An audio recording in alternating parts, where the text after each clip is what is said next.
أعمالنا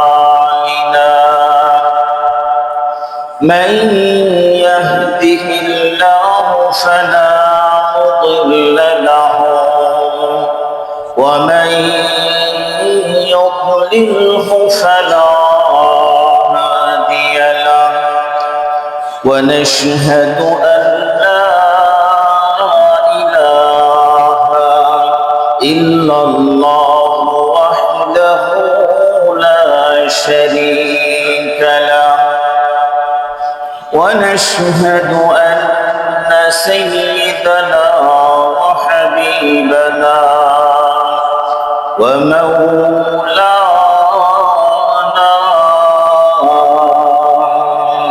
محمدا عبده ورسوله أما بعد فقد قال الله تبارك وتعالى في كلامه المجيد وفرقانه الحميد أعوذ بالله من الشيطان الرجيم بسم الله الرحمن الرحيم إن أول بيت وضع للناس للذي ببكة مباركا وهدى للعالمين فيه آيات بينات مقام إبراهيم ومن دخله كان آمنا ولله على الناس حج البيت من استطاع إليه سبيلا ومن كفر فإن الله غني عن العالمين وقال النبي صلى الله عليه وسلم صلاة في مسجد الحرام أفضل من 100,000 صلاة فيما سواه أو كما قال عليه الصلاة والسلام সকলেই দুরূদ শরীফ পড়ি আল্লাহুম্মা সাল্লি আলা মুহাম্মাদ ওয়া আলা আলি মুহাম্মাদ কামা সাল্লাইতা আলা ইব্রাহিম ওয়া আলা আলি ইব্রাহিম ইন্নাকা مجيد اللهم بارك على محمد وعلى آل محمد كما باركت على إبراهيم وعلى آل إبراهيم إنك مجيد আলহামদুলিল্লাহ সুম্মা আলহামদুলিল্লাহ আল্লাহ পাকের দরবারে অসংখ্য অগণিত শুকর এবং সুজুদ যে আল্লাহ রাব্বুল আলামিন আমাদেরকে জুমার সালাত আদায় করবার জন্য তার ঘর মসজিদে এসে বসার তৌফিক দান করেছেন, এজন্য শুকরিয়া আদায় করি আলহামদুলিল্লাহ। হজের মৌসুম চলতেছে। জিলকদের আজকে 12 তারিখ। হাজার হাজার লক্ষ লক্ষ মানুষ হজ করার উদ্দেশ্যে পৌঁছে গেছেন। আরো অনেক মানুষ হজের উদ্দেশ্যে রওনা দিবেন। আমরা দোয়া করি আল্লাহ রাব্বুল আলামিন হাজী সাহেবদের প্রত্যেকের সফরকে আল্লাহ পাক সহজ করেন এবং যেভাবে হজ করলে পরে আল্লাহ পাক খুশি হবেন, আল্লাহ পাক কবুল করবেন, সেভাবে তাদেরকে হজ করবার তৌফিক দান করেন। এবং আমরা যারা এখনো বাইতুল্লাহ জিয়ারত করতে পারি নাই, আল্লাহ পাক আমাদের সকলকে যেন বাইতুল্লাহকে স্বচক্ষে দেখার তৌফিক দান করেন। সকলেই বলি আমিন। আল্লাহ রাব্বুল আলামিন যখন পৃথিবী সৃষ্টি করেন, এই পৃথিবীতে কোনো মাটি ছিল না, সমস্ত জায়গায় পানি আর পানি। যখন পৃথিবী বানাবেন তো পৃথিবীর মধ্যখানে একটু উঁচু উঁচু পানি, ওখানে আল্লাহ রাব্বুল আলামিন ডাউন করে দিলেন। সমস্ত পানির স্রোত যখন ওখানে পানি যায় নামতেছে, বিশাল আকারে একটা স্রোত শুরু হয়ে গেল। এই স্রোত থেকে কিছু ফেনা তৈরি হইল। এখান থেকে সর্বপ্রথম আল্লাহ রাব্বুল আলামিন একটা ইট পরিমাণ মাটি তৈরি করলেন। সুম্মা দুহিয়াতিল আরদ, এরপর আল্লাহ রাব্বুল আলামিন এটাকে সম্প্রসারিত করলেন। সারা দুনিয়ার আস্তে আস্তে আস্তে আস্তে খালি বাড়তে বাড়তে বাড়তে এখনো বাড়তেছে, কিয়ামত পর্যন্ত বাড়বে। এখনো নদীর মধ্যেও চর ওঠে, এমন এমন জায়গা আছে আগে পানি ছিল, এখন কি হয়? চর।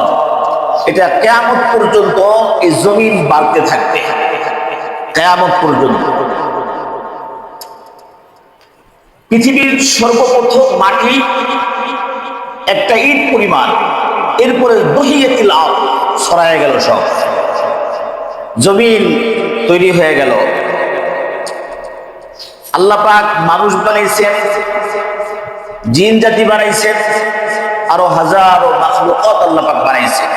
এর মধ্যে দুইটা শ্রেণী মানুষ এবং জিন আল্লাহ পাক বানাইছেন কি জন্য? ইবাদতের জন্য। ওয়া খালাকাতুল জিন্না ওয়াল ইনসা ইল্লা লিয়াবুদুন। আল্লাহ পাক মানুষ এবং জিন জাতি, এই দুই জাতিকে বানাইছেন ইবাদত করবার জন্য। কিয়ামতের দিন এই দুই জাতির বিচার হবে। অন্যান্য মাখলুকাতের বিচার মানুষ এবং জিনদের বিচারের মধ্যে একটু ভিন্নতা আছে। অন্যান্য প্রাণীদের যখন বিচার আচার হবে, শক্তিশালী দুর্বলের উপরে জুলুম করছে, আল্লাহ রাব্বুল আলামিন কাল কিয়ামতের ময়দানে বলবেন কুনু তুরাবা। বিচার করছেন, দুনিয়ার মধ্যে শক্তিশালী দুর্বলের উপরে জুলুম করছে। আল্লাহ পাক কিয়ামতের ময়দানে যখন বিচার শুরু হবে, বিচার করবেন যে ওই দুর্বলকে শক্তি দিয়ে দিবেন আর শক্তিশালীকে দুর্বল বানায় দিবেন। প্রতিশোধ নেওয়া শেষ। আল্লাহ পাক কি বলবেন? কুনু তুরাবা, মাটি হয়ে যাও। এই যে যত চতুষ্পদ জন্তু দেখি, যত প্রকারের মাখলুকাত আছে, বিচার হবে এভাবে।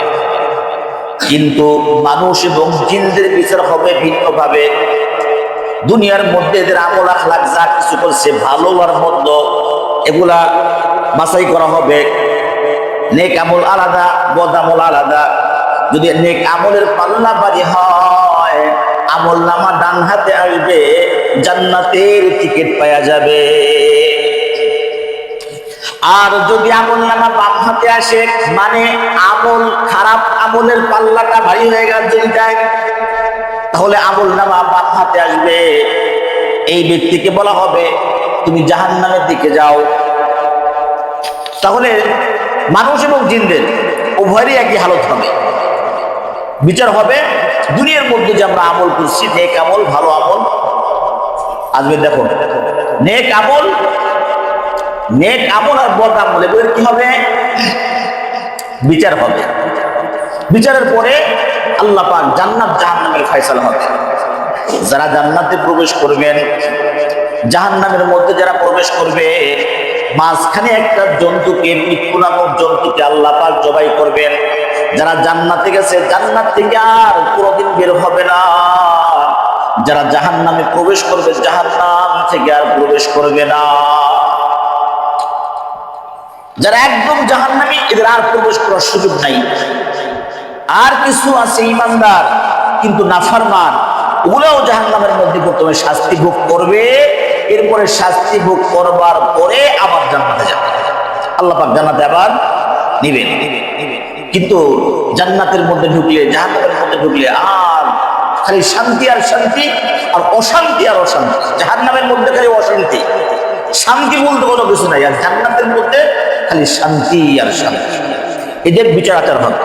এই জন্য আল্লাহ রাব্বুল আলামিন সূরা রহমানের মধ্যে বলেন, ফাবিআইয়ি আলাই রাব্বিকুমা তুকাদ্দিবান।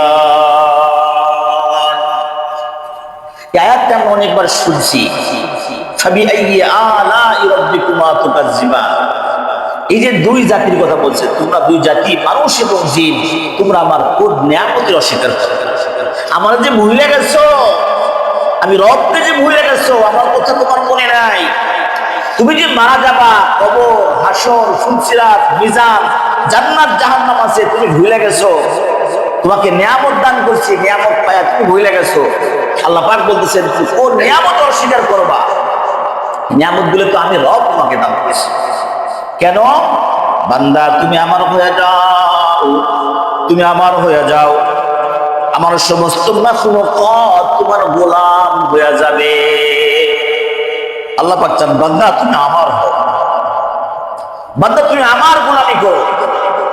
একমাত্র আমি তোমার রব, আমি তোমার রিজিক দাতা, আমি তোমাকে বানিয়েছি দুনিয়ার মধ্যে, আমি তোমাকে পাঠাইছি। তোমার সামনে কত মানুষ মারা যাইতেছে, তোমার পিছনে কত মানুষ মারা গেছে, তুমি এক সময় মারা যাইবা, এই পৃথিবীতে থাকতে পারবা না। বান্দা তুমি শয়তানকে অনুসরণ করো না, তুমি আমার দিকে ফিরে আসো। কারণ আমি তোমাকে নিয়ামত দান করছি, তোমার মৃত্যু দিব, পরকালে তোমার বিচার আচার হবে, বিচার আচার হবে। আল্লাহু আকবার, বিচার আচার হবে। সবাই হাসরের ময়দানের দিক দৌড় শুরু করবে, হাসরের ময়দানের দিকে দৌড় শুরু করবে মানুষ। জিন জাতি কিসের তৈরি? আগুনের তৈরি। মানুষ কিসের তৈরি? মাটির তৈরি। মাটি কই থেকে আসলো? মাটি কই থেকে আসলো? মাটি হলো সর্বপ্রথম আল্লাহ পাক যে দুনিয়ার মধ্যে মাটি বানাইছেন, সেটা হলো কাবা। কাবা যে জায়গা, এখানে সর্বপ্রথম মাটি, এখান থেকেই সব মাটি সম্প্রসারিত হয়েছে এবং আল্লাহ পাক এই মাটি দিয়েই আদম সন্তান বানাইছে। আর যেখানে প্রথম মাটি শুরু হলো, এখানেই কিন্তু কাবা, এখানে কি কাবা। এই জন্য প্রত্যেকটা মানুষের কাবার দিকে টান, প্রত্যেকটা মানুষের কাবার দিকে টান। কুল্লু শাইইন ইয়ারজু ইলা আসলিহি, যে প্রত্যেকটা মানুষ দেখবেন সব সময় তার মূলের দিকে ধাবিত হয়। আমাদের মূল কোথায়? কাবার মাটি। আমাদের মূল কোথায়? কাবা। কাবার ওখানে আমাদের টান। এই জন্য মুসলমানদের টান কাবার দিকে, ইমানদারদের টান কাবার দিকে টান। আদম আলাইহিস সালামকে মাটি দিয়ে বানাইছে। আদম আলাইহিস সালাম ছিলেন কোথায়? জান্নাতে ছিলেন। কোথায়? তাহলে আমাদের বাপের বাড়ি কই? আমাদের বাপের বাড়ি জান্নাত। আমাদের বাপের বাড়ি জান্নাত। আল্লাহ পাক বের করে দিয়েছেন জান্নাত থেকে, যাও দুনিয়ায় যাও, আমি যেগুলো বলতেছি সেগুলো শোনো, যেগুলো পড়তে বলবো সেগুলো শুনবা, যেগুলো পড়তে নিষেধ করছি সেগুলো করবা না। একটা সময় পরে তোমাদের এই আমলনামার হিসেব নিকাশ হবে, এরপরে তোমাদের জান্নাত জাহান্নামের ফয়সালা। আমাদের মূল বাড়ি হলো জান্নাত। আমাদের মূল বাড়ি কোথায়? জান্নাতে। কিন্তু শয়তান চায় না যে আমরা জান্নাতি হই। শয়তান চায় না আমরা কাবার মুহাব্বত দিলের মধ্যে আসুক। শয়তান চায় না রাসূলের মুহাব্বত দিলের মধ্যে আসুক। শয়তান চায় না যে আল্লাহ পাকের ভয় দিলের মধ্যে আসুক। শয়তান এটা চায় না। কিন্তু আমাদের গোড়া হলো জান্নাতে। আমাদের মূল যে সৃষ্টির যে মাটি, এটাও কিন্তু আমাদের কাবার দিকে টান। এজন্য প্রত্যেকটা মানুষ কাবার দিকে টান, কাবার প্রতি মুহাব্বত। কাবা দেখার প্রতি যে একটা ভালোবাসা, একটা ভালো লাগা, এটা পৃথিবীর অন্য কোনো জায়গায়, অন্য কোথাও যায় এই শান্তিটা আসবে না। যারা ইমানদারের একমাত্র শান্তির জায়গা হলো কাবা। দুনিয়ার মধ্যে কাবা, একটা কালো একটা গ্লাভ লাগানো, একটা দেওয়াল দিয়ে চতুর্দিক দিয়ে বাউন্ডারি দিয়ে 3 তলা পরিমাণ উঁচা কালো একটা গিলাপ লাগানো, কি যে সুন্দর দেখা যায়, তাকায় আর চোখ ফিরেই যে মন চায় না। কিছু কিছু জায়গায় ঘুরতে গেলে সুন্দর সুন্দর জায়গায় দর্শনার্থী জায়গা দেখে ঘুরে ফিরে দ্বিতীয়বার আবার যাইতে মন চায় না, কিন্তু কাবা যে একবার গেছে তার বারবার যেতে মন চায়, যে একবার যায় তার বারবার যেতে মন চায়। এই কাবা, আল্লাহ রাব্বুল আলামিন এই কাবাকে নিজের ঘর বানাইছে। কার ঘর? কাবাটা আল্লাহর ঘর। এই কাবা ঘর আল্লাহ রাব্বুল আলামিন পৃথিবীতে বানাইছেন। সর্বপ্রথম আল্লাহ পাক ফেরেশতাদের মাধ্যমে কাবা ঘর নির্মাণ করছেন, বাইতুল্লাহ কাবা ঘর নির্মাণ করছেন। দ্বিতীয়বার হযরত আদম আলাইহিস সালামের মাধ্যমে নির্মাণ। তৃতীয়বার আদম আলাইহিস সালামের সন্তান শীশ আলাইহিস সালামের হাতে নির্মাণ। এভাবে ইব্রাহিম আলাইহিস সালাম, এরপরে কয়েকটা গোত্র শেষমেশ কুরাইশ বংশের হাতে নির্মাণ হয়েছে। এরপরেও কয়েকবার এই কাবা নির্মাণের কাজ আবার হয়েছে। মোটামুটি 9 থেকে 10 বার এই কাবা ঘরের নির্মাণ কাজ হয়েছে। আল্লাহ রাব্বুল আলামিন হযরত ইব্রাহিম আলাইহিস সালামকে দিয়েও কি কাবা ঘর নির্মাণ করাইছে। ইব্রাহিম আলাইহিস সালামকে যখন আদেশ করলেন, ইব্রাহিম আলাইহিস সালাম তার সন্তান ইসমাইল আলাইহিস সালামকে ইসমাইল আলাইহিস সালাম যখন একটু বড় হয়েছে, আল্লাহ রাব্বুল আলামিন অর্ডার করলেন, তুমি আমার জন্য ঘর নির্মাণ করো, আমার ঘরটা নির্মাণ করো। আল্লাহ রাব্বুল আলামিন ঘরের ফ্রেম দিয়ে দিলেন যে এভাবে এই জায়গার মধ্যে এভাবে তুমি ঘরকে নির্মাণ করো। লম্বা ইতিহাস আমরা প্রতি বছরই শুনি। ইব্রাহিম আলাইহিস সালাম আল্লাহ পাকের অর্ডারে ঘর নির্মাণ শুরু করলেন। ইব্রাহিম আলাইহিস সালাম রাজমিস্ত্রি, আর যুগালে থাকে না, যুগালে কে? ইসমাইল আলাইহিস সালাম, বাপ বেটা নবী, দুজনেই নবী। ঘর নির্মাণ করতেছেন, যখন ঘরটা উঁচু হয়ে যাইতেছে, নাগর আর পাইতেছে না, তখন কি করবে? আল্লাহ রাব্বুল আলামিনের কাছে যখন ছুড়ে তুলব, আল্লাহ আমি তো নাগাল পাইতেছি না। আল্লাহ রাব্বুল আলামিন একটা পাথরের ব্যবস্থা করলেন, যেই পাথরটা লিফটের মতো কাজ করছে। লিফট সুইচ দেওয়া লাগে, কয়তলা বলতে হয়, তাই না?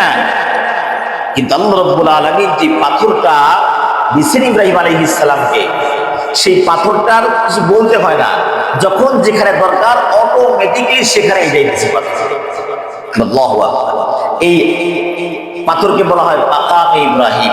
এই পাথর, আমরা তো হাজারো পাথর ধরছি, পাড়াইছি, কখনো পাথরের উপরে দাগ ফেলাইতে পারছি, কিন্তু ইব্রাহিম আলাইহিস সালামের পায়ের ছাপ ওই পাথরের মধ্যে আল্লাহ পাক লাগাই দিয়েছে, আজও সংরক্ষিত, আজও আছে। মুলতাজামের সামনে কাচের ফ্রেম দিয়ে আটকানো, চিড়িয়াখানায় যেরকম সাপ দেখে এরকম 2 হাত দিয়ে দেখা যায় না, গ্লাসের বাড়ি খায় চোখে, ওরকম ভাবে 2 হাত দিয়ে চোখটা দিয়ে দেখতে হয়। মাকামে ইব্রাহিম। আল্লাহু আকবার। তখন এই বাইতুল্লাহ যখন নির্মাণ শেষ হয়ে গেল, এই কোনায় হজরে আসওয়াদ পাথরটাও লাগানো হলো। আল্লাহ পাকের আদেশ, হজরে আসওয়াদ পাথর আল্লাহ রাব্বুল আলামিনের আদেশে লাগানো হলো। এই পাথরটা কই থেকে আসলো? নবী করিম সাল্লাল্লাহু আলাইহি ওয়াসাল্লাম ইরশাদ করেন, ইন্নাল হাজারাল আসওয়াদ নাযালা মিনাল জান্নাহ। হজরে আসওয়াদ পাথরটা জান্নাত থেকে আসছে। সুবহানাল্লাহ। ওয়া হুয়া আশাদ্দু বায়াদান মিনাল লাবান। এই পাথরটা হজরে আসওয়াদ মানে কালো পাথর। হজরে আসওয়াদ মানে কি? হজর মানে পাথর, আসওয়াদ মানে বেশি কালা। হজরে আসওয়াদ মানে কালো পাথর। এটা কালো পাথর ছিল না, এটা নবী করিম সাল্লাল্লাহু আলাইহি ওয়াসাল্লাম ইরশাদ করেন, ওয়া হুয়া আশাদ্দু বায়াদান মিনাল লাবান। দুধের থেকে সাদা ছিল এই পাথরটা। জান্নাত থেকে যখন আসছে পাথরটা দুধের থেকেও সাদা ছিল। নবী করিম সাল্লাল্লাহু আলাইহি ওয়াসাল্লাম ইরশাদ করেন যে এই পাথরটা কালো হওয়ার কারণ হলো আদম সন্তানের গুনাহ চুম্বন করে নিয়ে যায়, চুষে নিয়ে যায়। গুনাহ নেওয়ার কারণে গুনাহ নিতে নিতে নিতে এই পাথরটা, যেই পাথরটা দুধের মতো সাদা ছিল, এই পাথরটা এখন আসওয়াদ, অধিক কালো হয়ে গেছে। কালা পাথর নাম হয়ে গেছে। কি হয়ে গেছে? কালা পাথর। কিন্তু আসলে এটা কালো পাথর ছিল না, কি ছিল? সাদা পাথর ছিল। এই পাথরের কাজ হলো যে পাথরকে যখন মানুষ চুম্বন করে, তো পাথর এই আদম সন্তানের গুনাহগুলোকে টেনে নিয়ে যায়। হাদিসে পাকের মধ্যে আসছে আল্লাহু লা ইয়াবআসুহু ইয়াউমাল কিয়ামাতি লাহু আইনান। নবী করিম সাল্লাল্লাহু আলাইহি ওয়াসাল্লাম ইরশাদ করেন এই হাজরে আসওয়াদ পাথর যেটা, হাজরে আসওয়াদ পাথর যেটা, এটাকে কাল কিয়ামতের ময়দানে দুটো চক্ষু আল্লাহ পাক দান করবেন। পাথরের দুটো চক্ষু হবে। লাহু আইনান ইউবসিরু বিহুমা ওয়া লিসানুন ইয়ানতাকু বিহি ইয়াশহাদু আলা, যেই ব্যক্তি এই পাথরকে স্পর্শ করবে, যেই পাক ব্যক্তি পাথরকে স্পর্শ করবে, চুমা দিবে, কাল কিয়ামতের ময়দানে এই ব্যক্তির জন্য এই পাথরটা সুপারিশ করবে এবং বলবে যে আল্লাহ একে আমাকে স্পর্শ করছিল, আমাকে চুমা দিছিল। এভাবে দেখে দেখে বলবে, চোখ দিয়ে দেখবে। আল্লাহ পাক পাথরকে যদি চোখ দিবে, এই চোখ দিয়ে দেখে দেখে আল্লাহ পাকের কাছে সাক্ষী দিবে। ওয়া ইয়াশহাদু, এই পাথর সাক্ষী দিবে আপনার আমার পক্ষে, আল্লাহ আমার কাছে গেছিল, আমাকে ধরছে, আমাকে চুমা দিছে। এখন যারা হজ করতে যায়, ওমরা করতে যায়, পাথর চুমা দেওয়া এত সহজ না। পাথর যারা চুমা দিয়ে যায়, মোটামুটি একটা ছোটখাটো জিহাদ করা লাগে, অনেক কষ্ট, ঠেলাঠেলি, ধাক্কা ধাক্কি, অনেকজনের কষ্ট দেওয়া লাগে। আচ্ছা, তাহলে পাথর চুমা দেবো কিভাবে, ধরবো কিভাবে? যদি আপনি আমি না ধরতে পারি, চুমা না দিতে পারি, সেক্ষেত্রে পাথর তো আমাকে সাক্ষী দিবেন আমার ব্যাপারে। হ্যাঁ, আল্লাহু আকবার। মুসলমানদের কষ্ট হোক, মুসলমান কষ্ট পাক, এমন কোন কাজ করাও নিষেধ, হারাম। এমন কোন কাজ করাও আপনার জন্য নিষেধ, ইসলামে নিষেধ।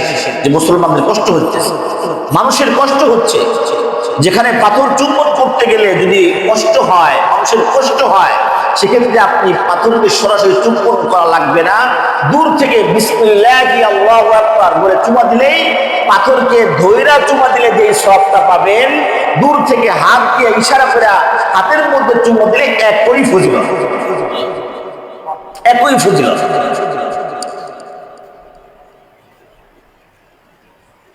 আর এটা এমন একটা জায়গা, বাইতুল্লাহ, এটা পৃথিবীর অন্য কোনো জায়গায় যে কাজটা করা যাবে? যাবে না। বিভিন্ন জায়গায় বিভিন্ন সময় শোনা যায় যে কাবা বানায়, তওয়াফ করা, ইত্যাদি ইত্যাদি ইত্যাদি। আল্লাহ মাফ করে, এগুলা নাফরমানি কাজ, এগুলা গুনাহের কাজ, এগুলো শিরকি কাজ। এগুলোর থেকে নিজেকে দূরে রাখা উচিত। কারণ একটা কথা মনে রাখতে হবে যে আল্লাহ পাক সবগুলো মাফ করেন। কিয়ামতের ময়দানে আপনি গুনাহগার, আপনি আমি গুনাহগার, আল্লাহ পাক চাবেন ইয়াগফিরু লিমান ইয়াশা ওয়া ইউআযযিবু মান ইয়াশা। এটা কোরআনের আয়াত। আল্লাহ পাক বলতেছেন কাল কিয়ামতের ময়দানে ইয়াগফিরু লিমান ইয়াশা, যে আল্লাহ পাক যাকে চাবেন মাফ করবেন, ওয়া ইউআযযিবু মান ইয়াশা, যাকে চাবেন তাকে মাফ করবেন। কিন্তু শিরক যদি থেকে থাকে, তাহলে আল্লাহ পাক এই শিরকের গুনাহ মাফ করবেন। মাসআলা বুঝতে হবে, ওয়াজ নসিহত যখন করা হয় বুঝতে হবে, দিলের কান দিয়ে শুনতে হবে। তাহলে কি জীবনে শিরক করছি, আল্লাহ পাক মাফ করবে না? অবশ্যই মাফ করবে। সারাটা জীবন শিরকের সাথে যুক্ত, সারাটা জীবন নাফরমানি করছে, মৃত্যুর আগে যদি ব্যক্তি তওবা করার সুযোগ হয় যে আল্লাহ আমি ভুল করছি, আমি আর করবো না, আমি এই শিরকি করছি, বেদাত করছি, শিরক করছি, ফুসুকি করছি, জিনা, ব্যভিচার, এই এই গুনাহ করছি, আল্লাহ তুমি আমার মাফ করবেন, আর করবো না। যদি কায়িম অনুবাদকে যে কোনো গুনাহের জন্য আল্লাহ পাকের কাছে তওবা করে, আল্লাহ পাক তার তওবা কবুল করেন। তওবা করার পরে মারা গেলে এই ব্যক্তি মুশরিক হয়ে আর মারা গেল না। মূর্তি পূজা করছে, মাজারে যা সেজদা দিছে, মাজারে সেজদা দিছে, মান্নত করছে, এই করছে, সেই করছে, অনেক কিছুই করছে, যখন বুঝে আসছে মরার আগে যদি তওবা করতে পারে তাহলে এই ব্যক্তি মারা গেল শিরক মুক্তভাবে মারা গেল। কিন্তু তওবার সুযোগ হয় নাই, তওবার সুযোগ হয় নাই। অন্যান্য ছোটগুলো করে আল্লাহ পাক মাফ করে দিয়েছেন, চাইলেই মাফ করতে পারেন। কিন্তু আল্লাহ পাক শিরকের গুনাহ যদি তওবা না করে মারা যায়, আল্লাহ পাক এই গুনাহগুলো, এই শিরক আল্লাহ পাক মাফ করবেন না, শিরক আল্লাহ পাক মাফ করবেন না। এই জন্য মেরা দোস্ত, বাইতুল্লাহ তো বাইতুল্লাহ, বিভিন্ন জায়গায় বাইতুল্লাহ বানানো, তওয়াফ করানো, হজে আসওয়াদ বানানো, মাকাম ইব্রাহিম বানানো, এটা 100% খুশি। আল্লাহ পাক আমাদেরকে হেফাজত করেন। তো হজে আসওয়াদকে আল্লাহ রাব্বুল আলামিন কাল কিয়ামতের ময়দানে চক্ষু দান করবেন এবং চোখ দিয়ে দেখে দেখে কি করবে? সাক্ষ্য দিবে আল্লাহর কাছে, আল্লাহ আমাকে স্পর্শ করছে, আমাকে চুমা দিছে। ইব্রাহিম আলাইহিস সালাম যখন হজে আসওয়াদটা লাগান মুলতাজামের সাইডে পাশে, যে মেন গেট, যে গেটের সাইডে যখন মুলতাজামের এখানে যখন সাইডে কোনায় যখন লাগানো হয়, তখন এই পাথরটা পরিপূর্ণ একটা বড় পাথরের টুকরা ছিল। এখন যেটা আছে এটা কিন্তু পাথরটা নাই, টুকরা টুকরা কয়েকটা টুকরা ওখানে লাগানো। এখন কিন্তু সেই জান্নাত থেকে যেই পাথরটা আসছিল, যেই পাথরটা, ওই পাথরটা কিন্তু অক্ষত নাই, ওটা ভেঙে চুরমার হয়ে গেছে। এগুলো অনেক লম্বা ইতিহাস আছে। হাজ্জাজ বিন ইউসুফ এবং ইত্যাদি ইত্যাদি লোকজন এখানে হামলা চালায়, এই পাথরকে মক্কা উপরে হামলা চালাইছে, এরপর পাথরটা ভেঙে টুকরা টুকরা হয়ে গেছে। নবী করিম সাল্লাল্লাহু আলাইহি ওয়াসাল্লাম যখন এই কবিলাদের মধ্যে কয়েকটা গোত্রের মধ্যে যখন এই কাবা ঘর যখন নির্মাণ হয়, যখন কুরাইশ বংশ যখন কাবা নির্মাণ করেন, তখন নবী করিম সাল্লাল্লাহু আলাইহি ওয়াসাল্লাম সাথে ছিলেন এবং কাফের মুশরিকদেরকে সহকারে মক্কার যে গণ্যমান্য ব্যক্তিদের এবং কয়েকটা গোত্রের লোকদেরকে মাধ্যমেই কি এটা হজে আসওয়াদটা জায়গা মতো লাগানো হয়েছে। সে হজে আসওয়াদ এখন আর সেই হজে আসওয়াদটা নাই, এখন কয়েকটা টুকরা আছে। ফজিলত কিন্তু একই, যে হজে আসওয়াদ তো এখন টুকরা টুকরা হয়েছে, এখন যায় তো আমাদের গুনাহ টানতে পারবে না, আমাদের সাক্ষ্য দিবে না, না, তার কাজ চেক করবে। এখন রূপার ফ্রেম দিয়ে সুন্দর করে আটকানো, যদি ওখানে সরাসরি সামনে দাঁড়ানো যায়, রূপার যে একটা ধপধপ পাওয়ার মনে হয় যে ঝলকানি লাগতেছে চেহারা, এত সুন্দর করে। যাই হোক, তো হজে যারা যায় তারা হজে আসওয়াদ চুম্বন করার পাওয়ার পাওয়া যায়, কারণ তওয়াফ করতে হয়। প্রত্যেকটা তওয়াফ একটা চক্কর দিবে, হজে আসওয়াদ চুমু দিয়ে তওয়াফ শুরু, এক চক্কর, আবার চুমু দিয়ে আবার শুরু করবে, 2 চক্কর, এরকম ভাবে 7টা চক্কর দিলে একটা তওয়াফ।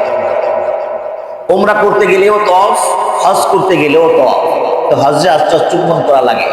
যারা মাতাফ দিয়ে মানে বাইতুল্লাহর পাশ দিয়ে তওয়াফ করে, কাছাকাছি, বেশি সময় লাগে না, অল্প অল্প সময়ের মধ্যে একটা তওয়াফ হয়ে যায়। মাতাফের মধ্যেই একটু দূর থেকে আরেকটু সময় বেশি লাগে, দোতলা দিয়ে আরেকটু বেশি, ছাদ দিয়ে আরো বেশি।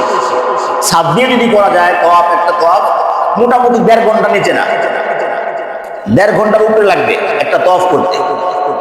আর যদি বাইতুল্লাহর পাশ দিয়ে করা যায় তা আধা ঘন্টা 40 মিনিটের মধ্যে মোটামুটি হয়ে যায়। এই কথা বলার মাকসাদ হলো যে হজে আসওয়াদ তো এই ফজিলত, চুমো দিলে এই ফজিলত কাল কিয়ামতের ময়দানে সাক্ষী দিবে। এই যে হজে আসওয়াদ চুমো দেওয়ার জন্য, এই জন্য মারামারি করার দরকার নাই, এরকম মানুষকে কষ্ট দেওয়ার দরকার নাই। কষ্ট দিলে একজন কষ্ট পেলে আপনার গুনাহ হবে। এই জন্য মানুষকে কষ্ট না দিয়ে দূর থেকেই বিসমিল্লাহি আল্লাহু আকবার চুমা দিয়ে তওয়াফ শুরু। তওয়াফ শুরু করলাম, বাইতুল্লাহ তওয়াফ শুরু করলাম। যারা তওয়াফ করবে প্রত্যেকটা কদমে কদমে, প্রত্যেকটা কদমে কদমে আল্লাহ পাক নেকি দিবেন এবং গুনাহ মাফ করবেন। প্রত্যেকটা কদমে কদমে, একটা কদম উঠাবে আর একটা কদম নামাবে, গুনাহ মাফ হচ্ছে, রহমত হচ্ছে, বরকত হচ্ছে, গুনাহ মাফ হচ্ছে প্রতিটা কদমে কদমে। যারা মাতাফের মধ্যে দিয়ে করে অল্প সময়, তাদের কদম কম লাগে, তাদের কষ্টও কম, আবার কদমও কম পড়ে। যারা দোতলা দিয়ে করে ছাদ দিয়ে করে, এদের কষ্ট বেশি, কদম করে বেশি, সব বেশি। তাহলে তওয়াফ করলেও এই ফজিলত। আল্লাহু আকবার।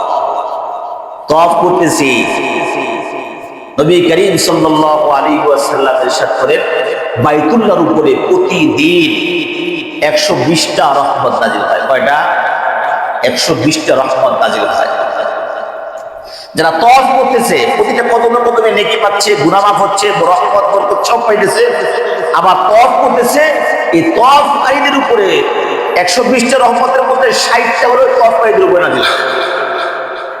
কয়টা? 60টা রহমত তওয়াফকারীদের উপরে নাজিল হয়। আর থাকে কত? 60। 40টা রহমত যারা সালাত আদায় করে, নামাজ পড়ে, যারা বাইতুল্লাহকে সামনে রেখে তারা কি করে? নামাজ পড়ে, তাদের উপরে নাজিল হয় কয়টা? 40টা। যারা কিচ্ছু করতেছে না, তওয়াফ শেষ, বসে আছে, গ্রিল ধরে বসে আছে, চেয়ারের উপরে বসে আছে, এমনি বসে আছে, কাবার দিকে তাকায় আছে, কাবার দিকে তাকায় আছে, যারা শুধু কাবার দিকে তাকায় থাকে, তাদের উপরে 20টা রহমত নাজিল হয়। শুধু তাকায় থাকবে। টিভির পর্দায় তাকায় থাকলে কোনো ফায়দা নেই। টিভির পর্দায় তাকায় কোনো ফায়দা নেই, সরাসরি তাকাইবে। আল্লাহর কাছে কান্নাকাটি করতে হবে, দোয়া করতে হবে। কবুল করার মালিক কে? কবুল করার মালিক কে ভাই? আল্লাহ। আল্লাহ পাক যা চান সব হবে। বান্দা যখন দোয়া করে, আল্লাহ পাক দোয়া শোনেন, আল্লাহ পাক দোয়া কবুল করেন। এই জন্য দোয়া করতে থাকা, চেষ্টা করতে থাকা, আল্লাহ তোমার ঘরের মেহমান হওয়ার তৌফিক দান। গত জুমা, তার আগের জুমায় তো হজের ফজিলত নিয়ে আলোচনা হয়েছে। যেমন তো শুনছি, যারা হজে যায়, যারা যাইতেছে, রওনা হয়ে গেছে, হজে গেছে, তাদের দোয়া তো আল্লাহ পাক কবুল করেন। তারা তওবা করলে আল্লাহ পাক তওবা কবুল করেন। শুধু তাই না, তারা যদি অন্য কোনো ব্যক্তির জন্য মাগফিরাতের দোয়া করে, তাদের দোয়াও আল্লাহ পাক কবুল করেন। আল্লাহ তোমার অমুক ভাইকে তুমি মাফ করে দাও, আল্লাহ পাক সেই দোয়াও কবুল করেন। বাইতুল্লাহর মধ্যে রহমত কয়টা নাজিল হয়? 120টা। 60টা পায় তওয়াফকারী, 40টা পায় সালাত আদায়কারী, আর 20টা পায় যে তাকায় থাকে। তাকায় থাকার জন্য 3টা জিনিস আছে। তাকায় থাকলে সওয়াব হয়। কয় জিনিস? 3টা আমল। তাকাইলেই সওয়াব, কোনো আমল করা লাগবে না, কষ্ট করা লাগবে না, তাকাইলেই সওয়াব। 1 নম্বর, পিতামাতার দিকে নেক নজরে তাকাইলে সওয়াব। পিতামাতার দিকে নেক নজরে তাকাইলে সওয়াব। আহা, কত মানুষ জানে না, বোঝে না, পিতামাতার সাথে বেয়াদবি করে, কথা শোনে না, পিতামাতার গায়ে হাত দেয়, এদেরকে ভিন্ন নজরে দেখে, মানুষের সামনে এদেরকে ছোট করে কথাবার্তা বলে। আহা, বোঝে না। এই পিতামাতা যাদের দিকে তাকাইলে সওয়াব হয়, এদেরকে যদি তুমি, হাদিসের মধ্যে আসছে, পিতামাতার সন্তুষ্টির মধ্যে আল্লাহ পাকের সন্তুষ্টি, তাহলে এরা যদি অসন্তুষ্ট হয়, আল্লাহ পাক অসন্তুষ্ট হয়ে যাবেন না? এজন্য পিতামাতার দিকে তাকাইলে সওয়াব, এদের খেদমত করলে সওয়াব। তাকাইলে তো সওয়াব আছেই, এদের খেদমত করলে, এদের যে টাকা পয়সা খরচ করলে, এদের খোঁজ খবর নিলে সওয়াব আর সওয়াব। শুধু সওয়াব না, এদের সাথে সুন্দর আচরণ করলে, ভালো ব্যবহার করলে, এদের খোঁজ খবর নিলে, এদের খেদমত করলে, স্বয়ং আল্লাহ পাক ওই সন্তানের উপরে খুশি হয়ে যায়। তাহলে পিতামাতার দিকে নেক নজরে তাকাবো তো ইনশাআল্লাহ। কেউ তো খারাপ আচরণ করবো না তো। যাদের পিতামাতা আছে, খবরদার, অনেক দামি জিনিস, অনেক দামি জিনিস। নবী করিম সাল্লাল্লাহু আলাইহি ওয়াসাল্লাম এক সাহাবীকে বলছেন, ইয়া রাসূলুল্লাহ, আমার মা তো এখনো ইহুদি মুসলমান হয় নাই, তারপর তোমার মায়ের খেদমত করে যুদ্ধ করে যাও। মা, বাবা, শুনছি হাদিস, জান্নাত কার পায়ের নিচে? মায়ের পায়ের নিচে। মায়ের পায়ের নিচে জান্নাত। বাবার সন্তুষ্টির মধ্যে আল্লাহ পাকের সন্তুষ্টি। এই নিয়ামত যাদের নাই, তারা বুঝে। এই জন্য ভাই, নিয়ামতের কদর করা। যাদের পিতামাতা মারা গেছে, ইন্তেকাল হয়ে গেছে, তাদের জন্য বেশি বেশি নফল দান সদকা করা, খুব দোয়া করা, খুব দোয়া করা। রব্বির হামহুমা কামা রাব্বায়ানি সাগীরা, দোয়া করা। আপনি আপনার পিতামাতাকে যেরকম করবেন, আপনিও বাবা হচ্ছেন, আপনার পিতামাতাও, আপনার সন্তানরাও এর থেকে একটু বাড়াইয়া পাবেন। একটা কি ঘরের মধ্যে রাখছেন, ভাত দেন নাই, ওষুধ পানি কিনে দেন নাই, আপনার সন্তান হয়তো বা এরকম হতে পারে আপনার ঘরেও রাখবে, ভাত তো দিবেই না, ঘরেও রাখবে। আল্লাহ পাক আমাদেরকে মাফ করে। 2 নম্বর হচ্ছে কোরআন, কোরআনুল কারীম। এই কোরআনুল কারীমের দিকে তাকায় থাকলেই সব হয়। কোরআনুল কারীম তাকায় থাকলেই সব হয়। যারা পড়তে জানে না তাকায় থাকবেন, তাকায় দেখবেন আল্লাহ পাকের কালাম, আল্লাহ পাকের কালাম তাকায় তাকায় দেখবেন, তাকাইলেও সব, তাকাইলেও সব। বুজুর্গদের অনেক ইতিহাস পাওয়া যায়, একজন ব্যক্তিতে এমন ইতিহাস পাওয়া যায়, এই ব্যক্তি পড়তে জানতো না, খালি তাকায় তাকায় কাঁদতো, হা যদি পড়তে পারতাম, কোরআন যদি পড়তে পারতাম, হা যদি পড়তে পারতাম। কিন্তু সে পড়া শিখেও নাই, শেখার চেষ্টা করছে, পারে নাই, মারা গেছে। আল্লাহ পাক অন্য ব্যক্তিকে স্বপ্নে দেখাইছেন সে আমার ওলি। কোরআনকে মুহাব্বত করার কারণে তাকাই থাকতে পারে। 2 নম্বর কি বললাম? কোরআনুল কারীমের দিকে তাকাইলে সব পাওয়া যায়। 3 নম্বর কাবা, বাইতুল্লাহ, আল্লাহর ঘর, আল্লাহর ঘরের দিকে তাকাইলে সব। কিচ্ছু করার দরকার নাই, নামাজ কালাম শেষ, তওয়াফ করা শেষ, বৈশাখ কাবার দিকে তাকায় থাকেন, চোখ মেলে তাকায় থাকেন, চক্ষু শীতল করেন, আহা বলেন কি একটা শান্তি লাগতেছে, আর সবও পেতেছে। এই 3টা জিনিস অনেক বড় নিয়ামত। পিতা মাতা আমাদের জন্য অনেক বড় নিয়ামত। কোরআনুল কারীম আল্লাহ পাকের কালাম আমাদের জন্য অনেক বড় নিয়ামত। আল্লাহ পাক আমাদেরকে দান করছেন, আমাদের নবীর উপরে নাজিল করছেন।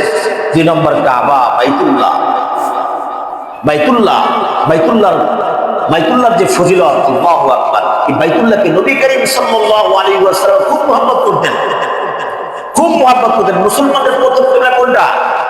মসজিদে আকসা। মসজিদে আকসা হলো মুসলমানদের প্রথম কিবলা। নবী আলাইহিস সালামের মনে চায় যে কাবার দিকে নামাজ পড়া, কাবার দিকে ঘুরে নামাজ পড়তে কি চায়? মনে চায়। আল্লাহ রাব্বুল আলামিন নবী আলাইহিস সালামকে কত মুহাব্বত করেন, কত মুহাব্বত করেন। আল্লাহু আকবার।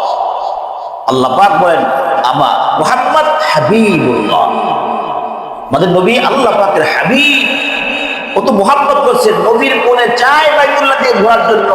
আল্লাহ রাব্বুল আলামিন নামাজরত অবস্থায় ঘুরাই দিয়েছেন, ইয়া রাসূলুল্লাহ কিবলা এখন থেকে বাইতুল্লাহ, ঘোরের এদিকে। 2 রাকাত বাইতুল মুকাদ্দাস আর 2 রাকাত কাবা। যারা হজ উমরায় গেছেন মসজিদে কিবলা তাই দেখছেন, মসজিদে আকসার দিকে একটা মিম্বর, নামাজের যে এরকম ইমাম সাহেব দাঁড়ানোর, আর একটা হলো বাইতুল্লাহর দিকে একটা নগর যেটা আছে। আল্লাহু আকবার। কাবার মুহাব্বত প্রত্যেকটা মুমিন ব্যক্তি হৃদয়ের মধ্যে আছে। শয়তান আমাদেরকে ভুলায় দেয়, মুহাব্বতের উপরে কাপড় ফেলায় দেয়। পিতা যেমন দেখেন, সন্তান তার পিতা মাতার সাথে খারাপ আচরণ করতে পারে, অসম্ভব। কেন করে? শয়তান করায়, শয়তান করায়।